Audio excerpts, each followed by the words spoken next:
my work has a lot of things that were presented to me at some point as binaries, like, improvisation, composition, acoustic, electronic. And for me, I guess part of my practice is kind of blurring these lines. This is Phantom Power.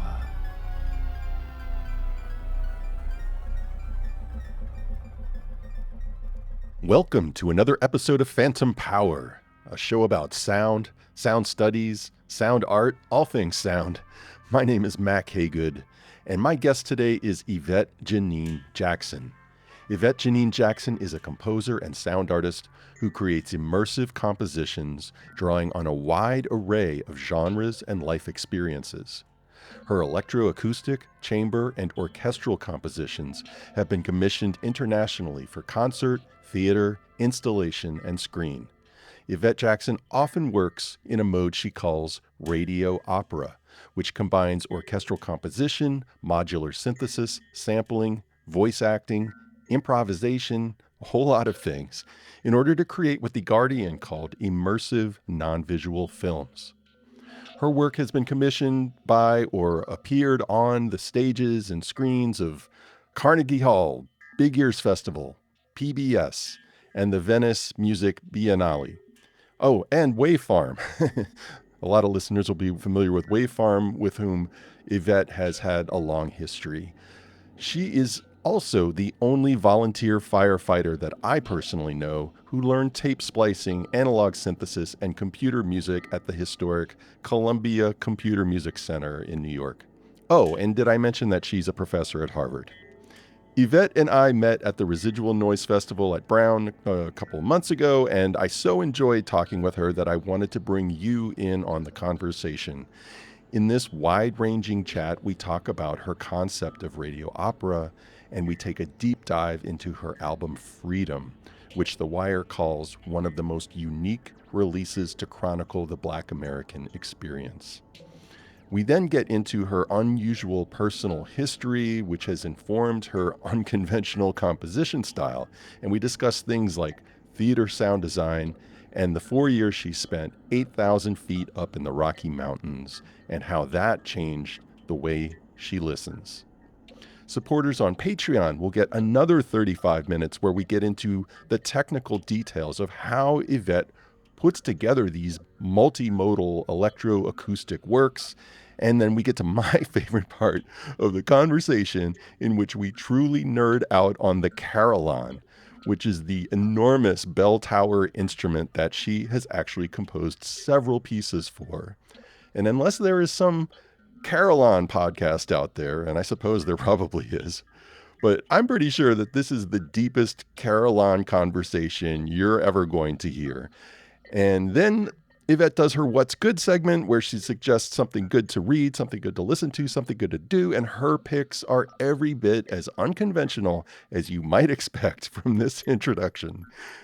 That is all at Phantom Power's Patreon page, patreon.com/Phantom Power. You can become a member for as little as $3 a month, and we could really use your support. I'm still on this mission to try to cover the production costs for this podcast with your donation, so please consider getting all of the full-length interviews at patreon.com/Phantom Power.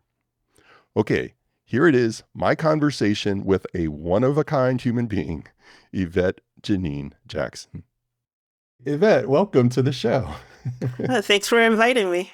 Yeah, so it's been a while since we chopped it up over breakfast at the Hampton Inn. Classy. You've had like an amazing year. I think we are actually able to sort of break some news on this podcast that you just received a Herb Alpert Award in the arts for 2025, which is like a big $75,000 thing. Yeah, I mean, I'm excited for multiple reasons. I mean, especially, it's at a time when obviously, arts are being cut. And so it's an honor, but also a responsibility, I think. Yeah, absolutely. I think that was part of the conversation that we had before, was just about the kinds of challenges and opportunities of trying to do creative work in this moment. You also got promoted to associate professor at Harvard. That's amazing. Yeah. Congrats. I'm Thank you just going very to toot your much. horn for a minute here. And All right. Yeah. but maybe we can just sort of start with the basics of why you're getting these accolades and promotions, which is your work, which I think is just truly innovative. Can you maybe just talk a little bit about how you would describe yourself as an artist? What genres do you work in? All right. I feel like I'm not consistent with this answer. I was just asked this question 2 days ago. So, I mean, I think composer and sound artist, but I've used different terms, sound designer, installation artist. The composer has always been a part Hmm. of that definition. And I guess musician as well, performer, ensemble director. But yeah, I like composer. Simple, one word. Yeah. Your work, I mean, one word that I've heard you use before to describe your work is radio opera. You have this group, the Radio Opera Workshop.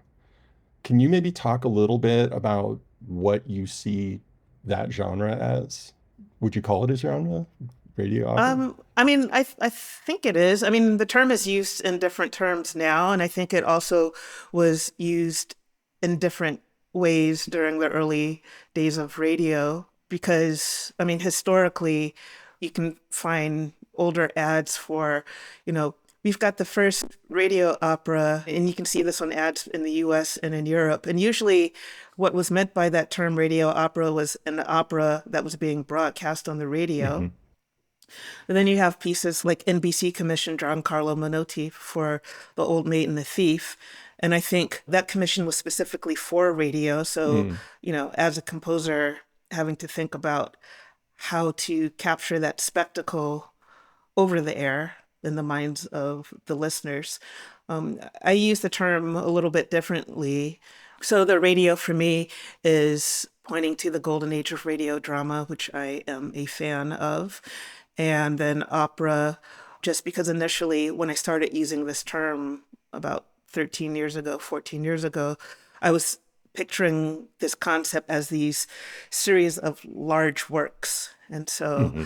yeah, taking these two ideas, and it probably, I mean, I think definitely I also was influenced and maybe got this term from Anthony Davis, with whom I was studying at the time Hmm. that I started calling my works radio opera. He started calling your works that? No, I think the term came up in a conversation that we were having. Uh-huh.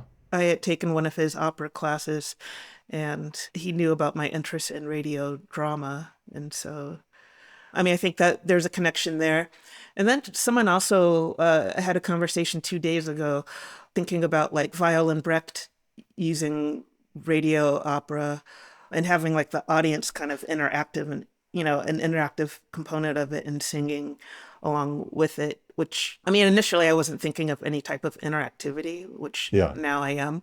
The initial idea was I was creating these electroacoustic compositions to be experienced in a darkened theater, as dark as the law would permit. You have the exit signs there. And, the performance instructions were often to be performed at an uncomfortable volume. Mm. And so you have people congregated in a theater, black box proscenium space. They may be immediately seated next to someone they know, but also seated around strangers, Mm. and then experiencing this collective listening experience in different types of venues in darkness. So you're aware of other people's surroundings, but maybe that's not your focus. Although, I mean, I don't know. I think, yeah, maybe it is also, you do become aware of the other people. Yeah. I mean, that does sort of bring to mind that concentrated form of listening that some radio scholars have said occurred in the early days of radio and the golden era of radio drama, where something is coming alive in the mind, and in part it's facilitated by the fact that there's just one sense that's sort of being activated. Yeah, the idea of the theater of the mind really is what initially drove my concept of radio opera. So that, bringing together the sound effects, whether, they're things I designed in a DAW or Foley, like had a creaky bedroom door that I used in a lot of pieces and a crackly radiator. So using these sound effects and the dialogue and music coming together to produce some type of image, which, I mean, in a way then becomes you're asking the listener to participate because not everyone is going to choose to or be capable of or want to, imagine anything. Yeah, I mean, and just to give people, I mean, we're definitely going to play some small snippets of your work, but it's kind of hard to give a sense of these pieces because they are so heterogeneous and pulling from so many different, not just genres, but sort of forms of instrumentation and modes of sort of addressing the listener. I mean, there's elements that sound like field recordings. There are things that are modular synth sounds. There are elements that sound like noise, but then there's also traditional European art music things happening there. There might be a snatches of something that sounds a little more like contemporary R&B or something, but then like there's gospel, like there just seems to be just a world, like you are sort of world building in this way that I think the radio opera term kind of gives you that sense of world building. Yeah. I mean, maybe I should think about my practice more in terms of world building. I mean, occasionally I do consciously think of it that way. Uh-huh. I think initially I was concerned and interested about the expression of identity through sound. And, I've been exposed to a lot of things and ways of seeing the world. And I think that comes through in music, but also thinking about the way I was raised, educated, not just formally in a school, but culturally, societally. Hmm. I mean, I guess, for example, my work has a lot of things that were presented to me at some point as binaries, like, improvisation, composition, acoustic, electronic. And for me, I guess part of my practice is kind of blurring these lines because I felt like I've always been told by someone, not that you need to listen to anybody telling you anything, Yeah. that, you can do this or you can do that. And I'm like, why can't I do both or all 12 of these things or whatever? Or, Yvette, you should focus and narrow down on this one specific thing. And I think radio opera is something that allows me to bring together all these things that external voices have told me that I can't do all of these things. So I'm like, oh yeah. Yeah. So it's a way to do that. And then also to be able to, as radio opera becomes more of a social activity for me, if I can call it that, it becomes a way to interact with more and more people, like, yeah, different types of people, which I find interesting, and including the listener, because the listener is a collaborator as well. I mean, your 2021 album was called Freedom. And, I think it's speaking thematically to some very serious issues about freedom, I think on both sides of the record. But it also is expressive of that kind of freedom to just transgress binaries and boundaries as you choose. And it's more powerful for doing that. Like, definitely. I mean, yeah, I think this exploration of freedom comes on multiple levels. I mean, I think more recently thinking about freedom just in like forms of expression or questioning what exactly is meant by freedom. And I think maybe each conversation has to redefine it because it's used in so many ways. Mm-hmm. Mm-hmm. Would you want to talk about the narratives on, if we talk about radio opera being a narrative, could we maybe talk about the narratives on each side of this record? The first side is called Destination Freedom. Sure. Yeah, the first side is Destination Freedom, but I'll start with the B side, Invisible People, Okay. a radio opera, because that was the first piece composition that I used this term radio Oh, opera, really? yeah, to describe it. You are 10,000 times more abominable in his eyes than the most hateful venomous serpent is in ours.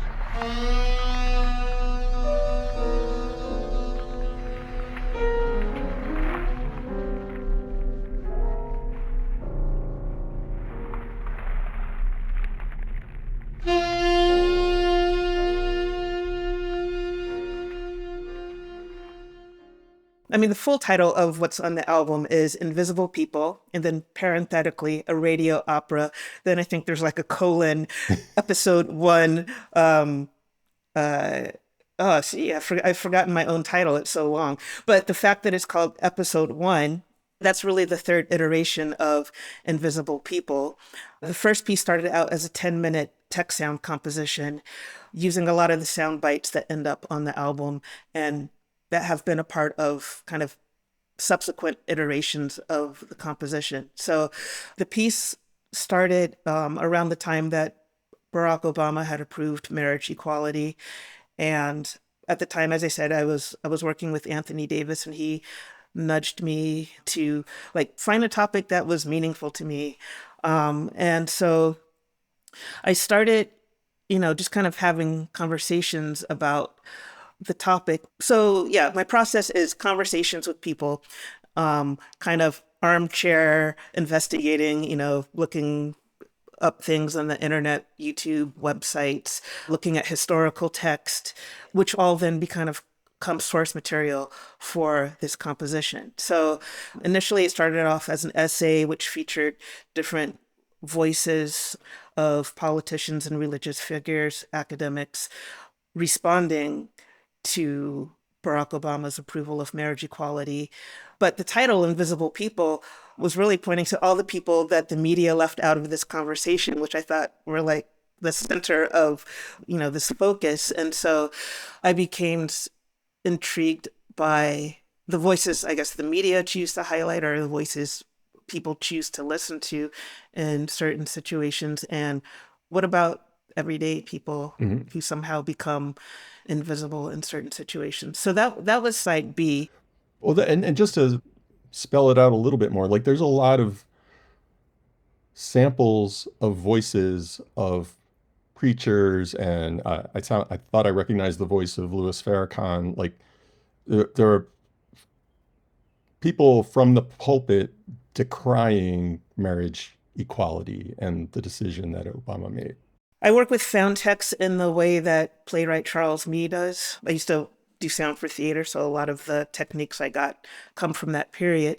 And so, yes, it includes, I include politicians and, as you said, spiritual leaders, clergy, but also internet trolls, people from the present and the past.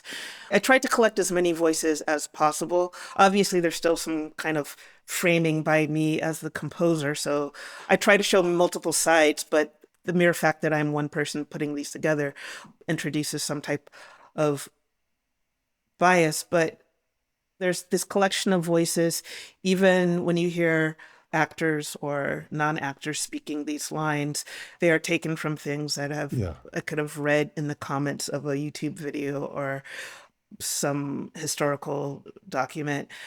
And I may change a word or two, but for the most part, I try to stick with what people have actually said, without, to do it as carefully as I can do it without running into any issues.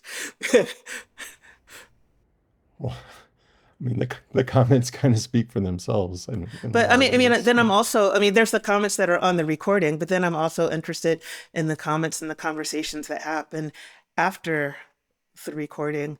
And maybe I should clarify, when I say recording, I'm thinking about these initial performances, which were in the darkened theater with multi-channel surrounding the listener. I usually am, if I see any live performance, I'm at the back of the house, which kind of comes from this habit of when I used to run sound for live performances. I like to see the audience as part of that performance. And so with Invisible People, especially those first few performances of the fixed media, seeing how people respond, are they squirming? Like sometimes people want to laugh at parts because there are some moments of humor, but then because it's so serious, people may be afraid to laugh. And so, and then that comes in with the collective listening, like how you might respond to something while listening by yourself versus listening surrounded by friends, surrounded by strangers, in darkness, but aware of other bodies. These all play a role, and I think they're all a part of what it is that I'm calling radio opera. Yeah.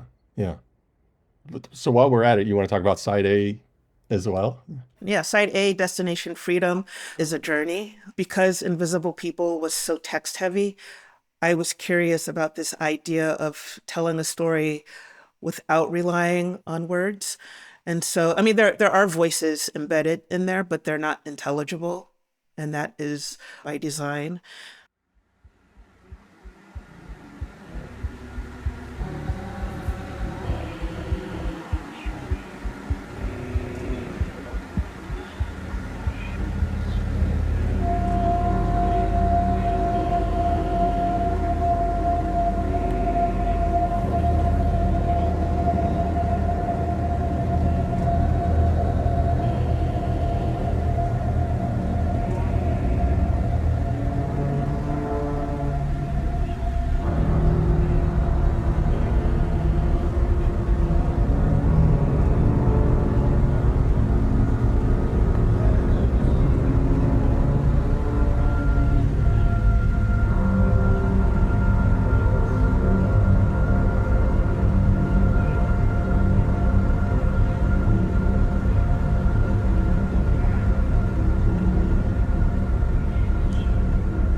So there's kind of a predecessor to Destination Freedom called Swan, which is it's just under 10-minute piece, which again, the source materials for that, I have an ensemble. So there's studio sessions of the ensemble, but I don't use the mixed or, polished recordings from the ensemble.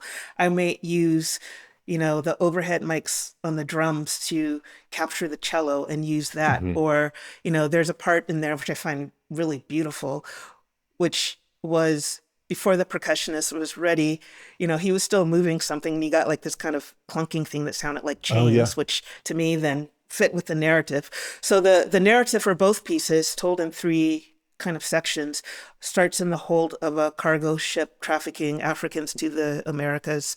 Then it's kind of this disorienting middle section, and then kind of thrust you forward to this kind of cathartic release, like this search for freedom and what feels like this cathartic arrival to it. And in my mind, in both pieces, there's kind of like a coda because history repeats itself. But yeah, so Destination Freedom is basically an expansion of that idea. And I think what gets introduced with this is, I guess, the version of me as a performer of modular synthesizers. And so I still have the chamber ensemble, but then I have kind of these improvised synthesized sessions. Like I said, there are voices in there, but they're very unintelligible. And there's actually some moments of kind of like sound design, like working with the modular synth, where it's kind of like this auditory illusion of like I hear voices in there, but there's actually not any voices, which I think points to kind of a larger thing I'm interested in, is like getting electronic sounds to sound acoustic and acoustic sounds to sound electronic, getting beautiful things to sound ugly and ugly things to sound beautiful. Because really it's just a shifting, like you're just shifting one's frame, the way you experience the world. Like the world itself is not changing, how you view the world is changing. I mean, this raises a question that I just never cease to be fascinated with when it comes to sound art and experimental music, because so much of it is conceptual today, right? And it seems to me that it's sort of like the way that the conceptual concerns of an artist get translated into something we actually hear is sort of what defines the contemporary artist. And what I think is so interesting is that, like, on side A and side B, there's two, as you suggested, like totally opposite strategies. Like one is very textual and we know precisely what's happening, well, not precisely, but we have a very strong sense of the concerns that brought you to the table here, right? Whereas the other one is telling us there's still a narrative there, but it's through sound. And if you didn't know the title of the piece, I guess the question is, will some listeners know what's fully happening or not, or would they be relating to it on another level? And I just find that fascinating, these differing strategies. I mean, I think in some ways, Destination Freedom is more accessible, even though, I mean, there's no text to guide the listener. Or maybe I'm suggesting that because there's no text to guide the listener, it can be more accessible. I mean, in workshops of Swan, which was the predecessor, one of the participants was like, there's no way you're going to get people to know what it's like in the hold of a cargo ship. And I'm like, well, first of all, I'm not trying to force people to have any feeling or think or, experience. What I anticipate is that people are going to come in with their own lived experiences and pre-existing knowledge, and their framing of the audio is going to be based on that. So each person is going to interpret this in a different way, and that is okay. Like that's what I'm more curious and excited about, is like, what is it that you are hearing in this piece? What are you experiencing? So even on the text heavy invisible people, it has different meaning if you recognize the voices. Well, okay, if you speak the language, if you recognize the voices, Yeah. if you've lived through certain experiences. Some of my works can be triggering. So if you've had certain experiences, maybe they're harder to listen to than other types of things. But yeah, I mean, this is something that I'm interested in. It's like language and the absence of language. Or I was going to kind of put myself down a trap in some linguists that'd be like, oh, that's not what language is. But I don't want to go into the thing where people say, oh, music is a language, because I think that's definitely where the linguists will come in and say, no, it's not a language because of X, Y, and Z. But I think maybe the communication is maybe more about kind of emotional, or I think about emotional contour during the compositional stages than any kind of semantic meaning from text or even program notes. Because of the program notes, I upset people because I don't like to have program notes.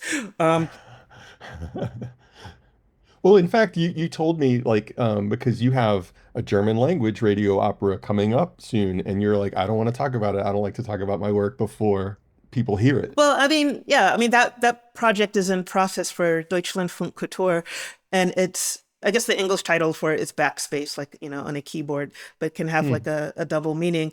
But with this, like, I'm taking an extra time because I do want to have meanings in German language, but then I'm also thinking about like the types of voices and like if and how class can be reflected through a language that is not my own, and the challenges of that, and like how listeners perceive that. I mean, a lot of the times my projects, my radio operas are abstract. Anyway, a lot of the times, all the time, my radio operas are abstract. And something you said in your previous kind of lead up to the question made me think about, like, even the term radio opera. Some people get upset by it, like, why is she using the term opera? I don't hear people singing and blah, blah, blah, blah, blah. Or, are your pieces on radio? I mean, some pieces have been played on radio, but the early pieces were not specifically or explicitly composed with radio in mind. Whereas this German radio opera that I'm working on now, I'm, very aware about like the radio audience. And that's what makes it exciting also, because like, it's kind of like my Menotti moment of composing something explicitly for radio. Yeah. That's really exciting. I'm like torn in two directions right now. Like, I want to ask you a bunch of sort of technical questions about how you do what you do. And I also want to sort of get the background, because you've hinted at certain experiences in your life in the past, like being a theater sound designer, that I also want to dig into. So maybe let's go with the biographical piece, and then we'll come back to all my techier Sure. nuts and bolts It questions. all started when my parents met. No, let's see. Well, I mean, I won't go that far. But But you're from LA, yeah, right? I'm from LA, and I grew up. I guess I was lucky to grow up in a household with a piano, and I had like a. It was my paternal grandfather's guitar that really wasn't strung properly, or yeah, I mean, my mother didn't know how to string it. She had like a. I still have it in my living room, but it's like a box set on vinyl for like guitar lessons, which I'm not sure how one really learns guitar from a box set album, but I would love to hear that. That I do sounds still have cool. it. But anyway, I didn't learn through that method, but I mean, I guess I took lessons on and off from an early age at the community school.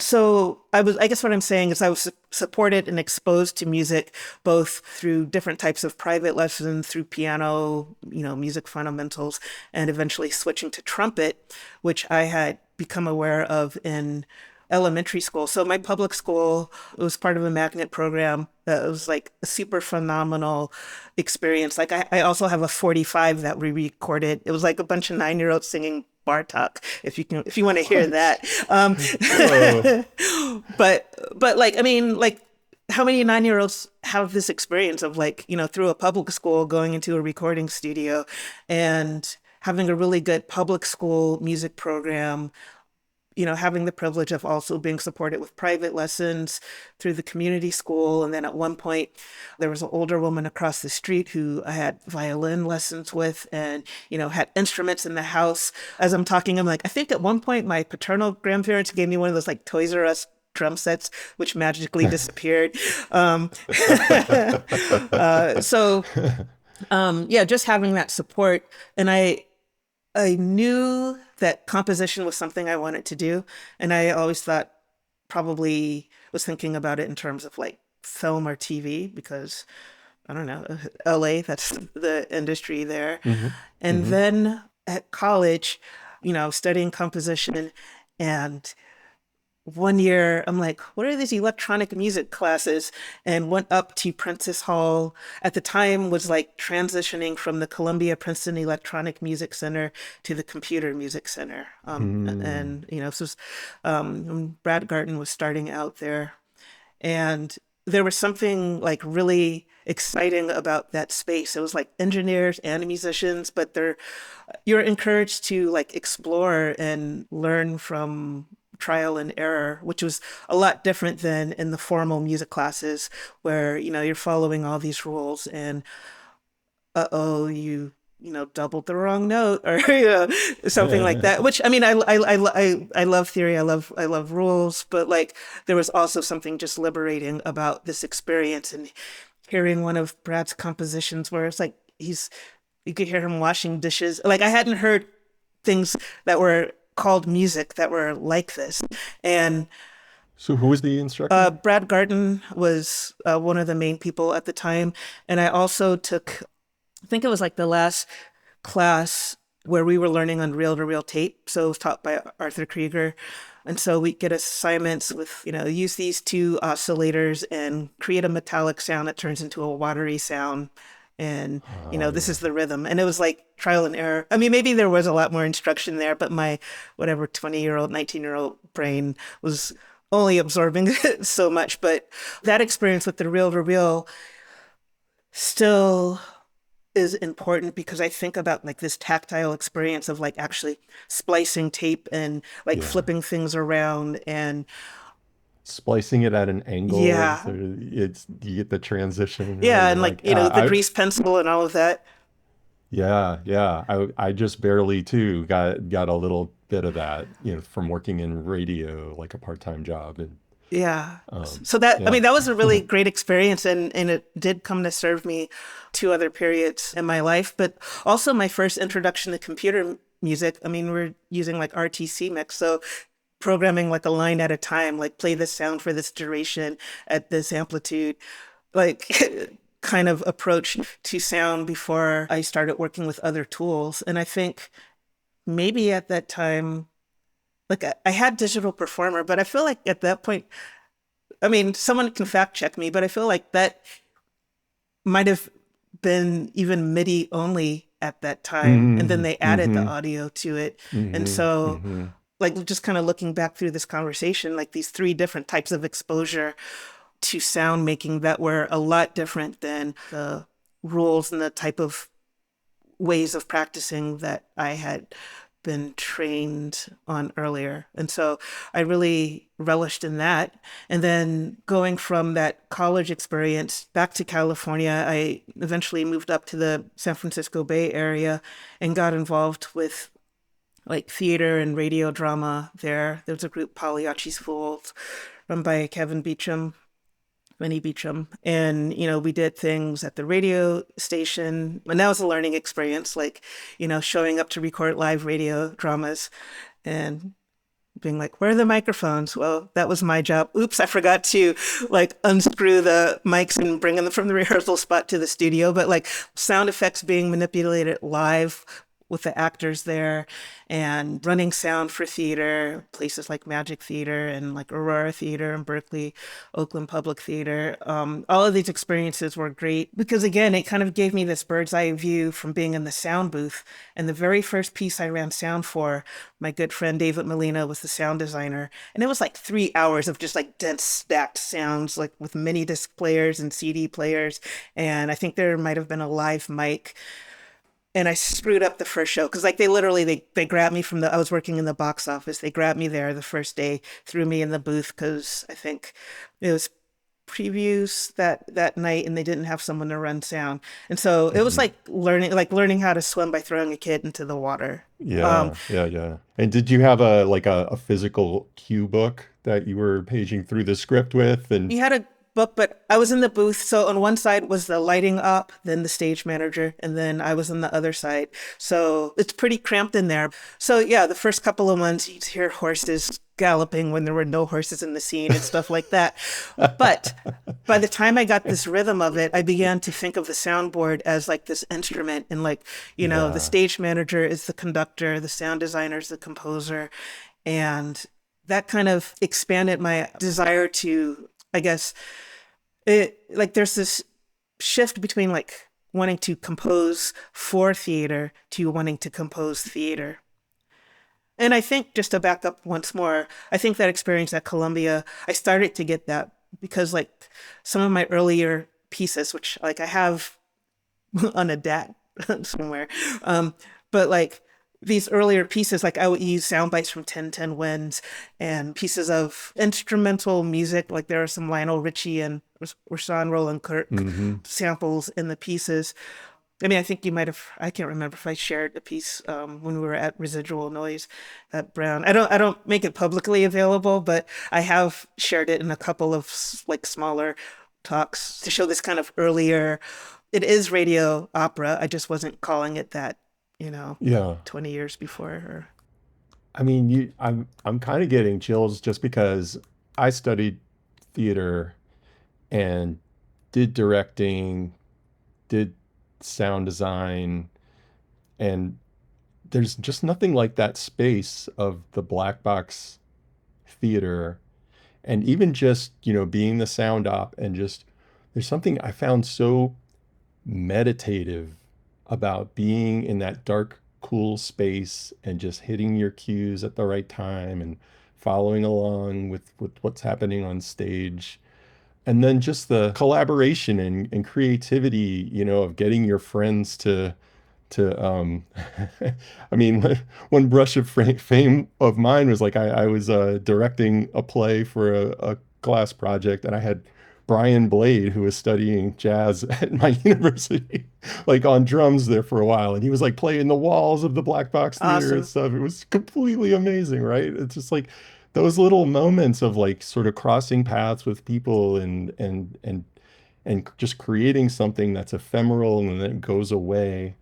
I don't know. I could see why that was inspirational for you and something that you wanted to retain in your work after having that experience. Yeah, I mean, I learned a lot from just watching other designers, especially lighting designers.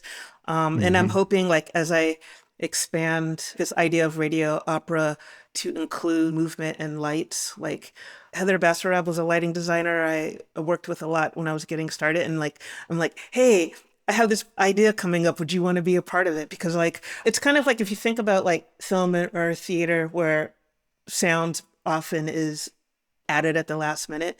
Like Yeah. I don't want to do that with the lighting or like any type of visuals. I want that to be part of the compositional process from the very beginning. And so Yeah. as radio opera becomes more collaborative for me, reaching out to people earlier in that process.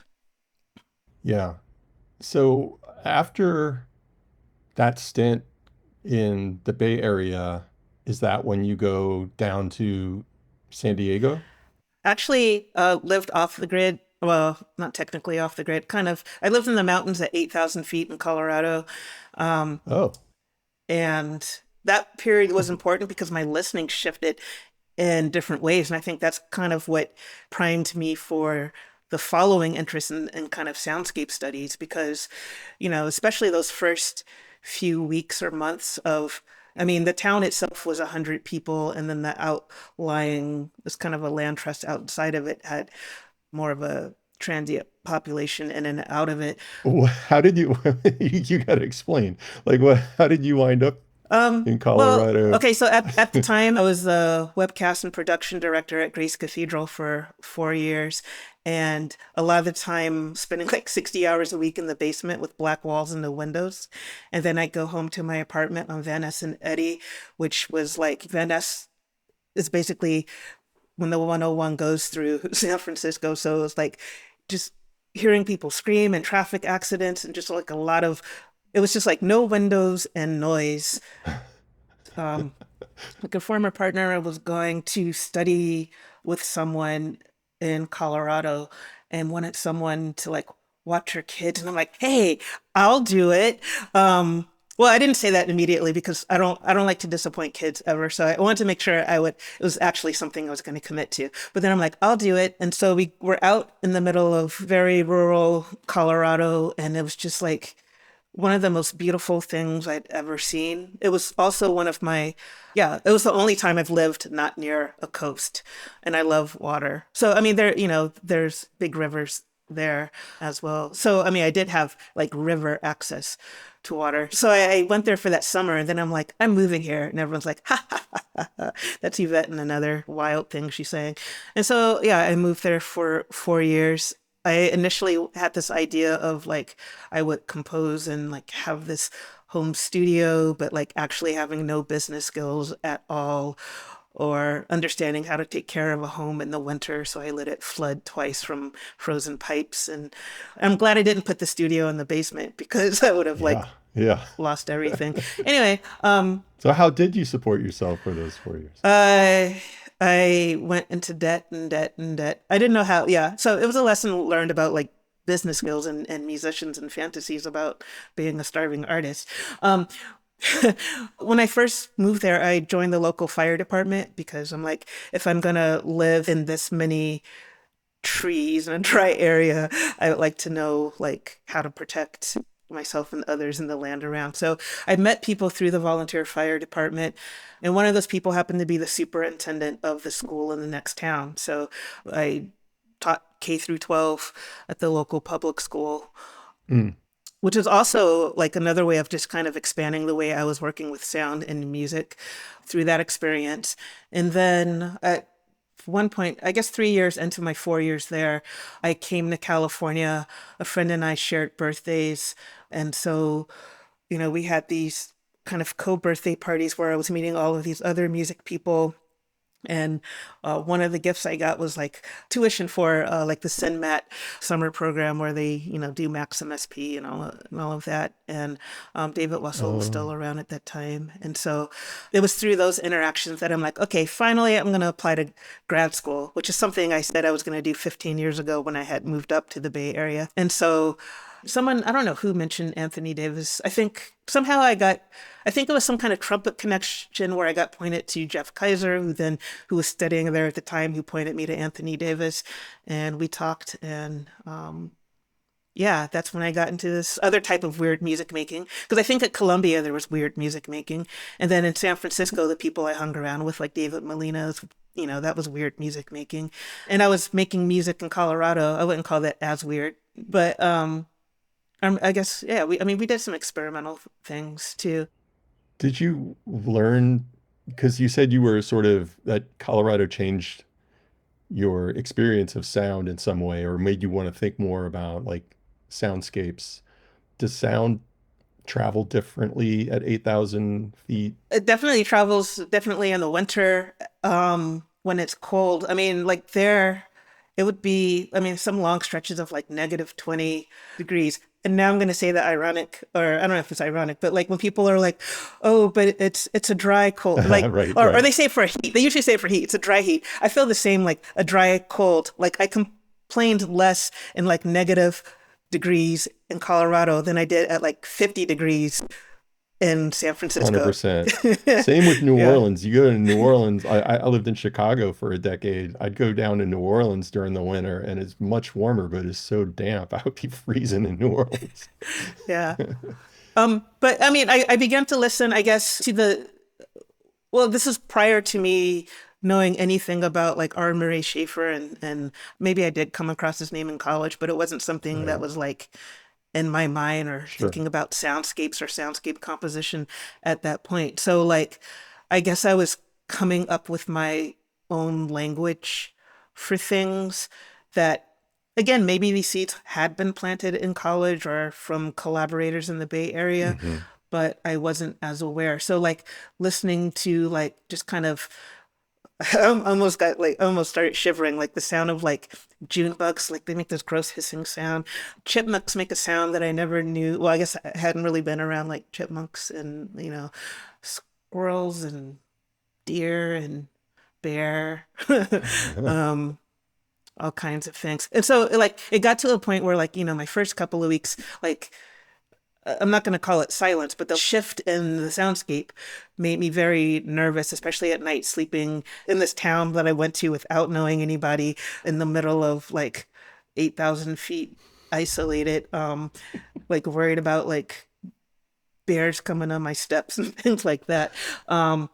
To by the end of that 4 years, when I could hear the sounds of kind of people playing in the park and laughter coming through my windows, I'm like, oh, that's so noisy. um, but then when I got back to San Diego, La Jolla area, like I found it the noisiest place I had ever lived. And that's after like growing up in LA and going to school in New York and living in San Francisco. Like it was like, you've got like, the primary industry is military. So you have the jets flying over all the time. There's like military and tourist helicopters. There's like constant leaf blowers. There, just all of these sounds that I became extremely sensitive to, which I assume probably was because of that juxtaposition temporally of one experience to the other. And so I started becoming really intrigued by the invasion of kind of external sounds on one's both physiological and like mental health. Because like you can close the door, but like these kind of lower frequencies or these trucks that are just idling, you're still feeling those vibrations. Hmm. And so, yeah, that kind of study, you can definitely hear in some of my pieces around like 2012. A lot of these field recordings are like I'm recording in my domestic space, but I'm capturing all these sounds from the outside that become a part of it. But then also like incorporating these lower frequencies into my music as well. Hmm. Um, Yeah. so I think, yeah, like I mentioned, darkness was an important part of these early pieces, but darkness and low frequencies. Yeah. Yeah. Yeah. You do make powerful use of low frequencies. This period of time, so you mentioned San Diego. This is when you do your PhD Yes. at UCSD, and you don't go into a composition program per se, right? No, I mean when I was looking at schools, I had looked at several places. I had looked at like theater sound design programs. I had looked at composition programs, and this program, which at the time was called CSEP, Critical Studies and Experimental Practice. And by the time I started, that program was being rebranded as Integrative Studies. Mm. And so I think I joined during the second year of that program. And so the premise behind this program is that there were 4 kind of subcategories: systems inquiry, critical musicology, ethnomusicology, and creative practice. And you get exposed to all 4 during the first year, but then you focus in on 2 of those. So I did, my master's and PhD there. And so getting exposure to kind of all of these different ways of thinking about sound. And What were your 2 focus areas? I think for my master's, they were creative practice and ethnomusicology. And then for the PhD, creative practice and systems inquiry. But I mean, And isn't King Britt a professor of computer music over there as well? King Britt joined the faculty at UCSD the same year I started at Harvard. So we were able to kind of like connect, I guess, kind of from the perspective of starting at new institutions at the same time and right before the pandemic. Yeah. And so I've been back to San Diego, I think a couple of times, and got to meet with King Britt, and he invited me to perform on his Blacktronica stage at Big Ears. So Wow. like I really admire what he's doing there, and kind of wish I had overlapped as a student there. Yeah, he seems pretty incredible. Yeah. Well, thanks for the little tour through your life, and it's an interesting one. You definitely cut your own trail. Yeah. But I think that goes back to what you're saying. Like my music has all of these different things. It does. Well, my life has had all these different things. Like, yeah. And so how to bring all these things together? Because when I feel like when people discourage me and like, oh, you can't do that and that, it's like, what I hear is like, you can't exist because I am these multiple things. Yeah. Well, speaking of bringing all these multiple things together, maybe we can talk a little bit about the nuts and bolts of how you do that. Like, so if we're talking about, a radio opera, and it's this collaborative enterprise, but you're drawing on these modular synths and field recordings and different musicians and digital software, like where do these compositions live? Like, do they live in a DAW? Do they get written on paper? Like, where are they born and where do they live? That's a super great question. It was a good question, and Yvette gave a good answer too. And if you want to get into the nitty-gritty of how she collaborates on these complex radio dramas, you'll need to join the Patreon. You'll also get that really interesting conversation about the Carillon and Yvette's What's Good. Just go to patreon.com/phantompower. You'll get all of our full-length conversations, including this one. And that's it for this episode of Phantom Power. Huge thanks to Yvette Jackson for being on the show. You can find links to Yvette and her work in the show notes or at phantompod.org. Today's show was edited by Cameron Naylor, music by Blue the Fifth, and I hope you have an amazing June, and we'll talk again next month.